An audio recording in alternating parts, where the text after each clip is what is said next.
right, let's bring in immigration lawyer Guidy Mamann to the conversation and see what he has to say about this story. What do you think about this, Guidy? Your read. Well, I think the most interesting thing here is that the government says that a thorough vetting was done, a thorough security check was done, which actually should make people more worried than relaxed, because obviously it proves that thorough vetting does not eliminate the possibility that someone will commit crimes in Canada. That's just the way it is. And the other thing is, I think that people don't realize that, yes, some people who are turned down for refugee status in the United States can come to Canada under certain circumstances and make a repeat claim in Canada, and in this case, be successful.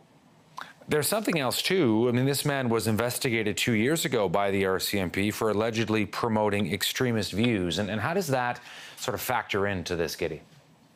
It's very hard to say, because we really don't know what the police, what law enforcement had in terms of information. He was a protected person. The government of Canada had conferred refugee protection on him, so removing him from Canada is very difficult.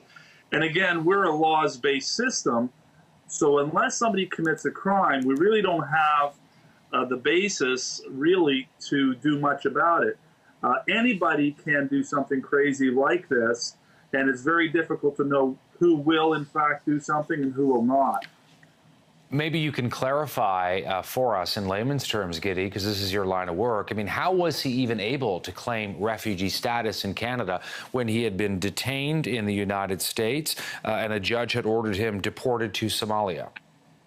Well, an order of deportation is not the same as being deported. So, of course, you have to have the legal document ready.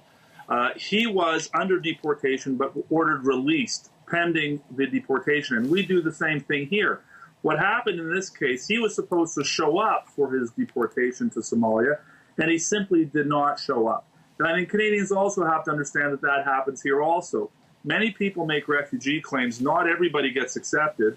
And when they're rejected, many do not show up for removal. So the fact that he had not shown up for removal in the United States was no legal barrier to him making a refugee claim in Canada. What's interesting is that, according to news sources, he made a refugee claim at the port of entry. And normally, the Safe Third Country Agreement would not allow him to do that. He should have been turned back. So he must have fit under one of the exceptions. And possibly the most likely one is that he may have had family in Canada. And because of that, he was allowed to enter Canada at a regular port of entry and make a repeat asylum claim. There's something else I'm curious about, Guidy, as well, which has to do with what sort of information sharing goes on between our country and the United States. In other words, if somebody is flagged in the U.S., are they automatically flagged in Canada? Is there a lot of information sharing that goes on in these sorts of cases? There is a lot of information sharing. I get all the time calls from people who've told me that they've been to the United States 100 times. They've never had a problem, and all of a sudden something from 20, 30 years ago has appeared and is now available at the border. So every day, Canadian and U.S. Immigration officials are able to access more and more and more information, going further and further back. How much and to what extent that information is shared is difficult for us to know. For example, did Canada share this information with the United States? Probably not, I would think, because the United States were done with him. Once he was in Canada, he became a Canadian problem.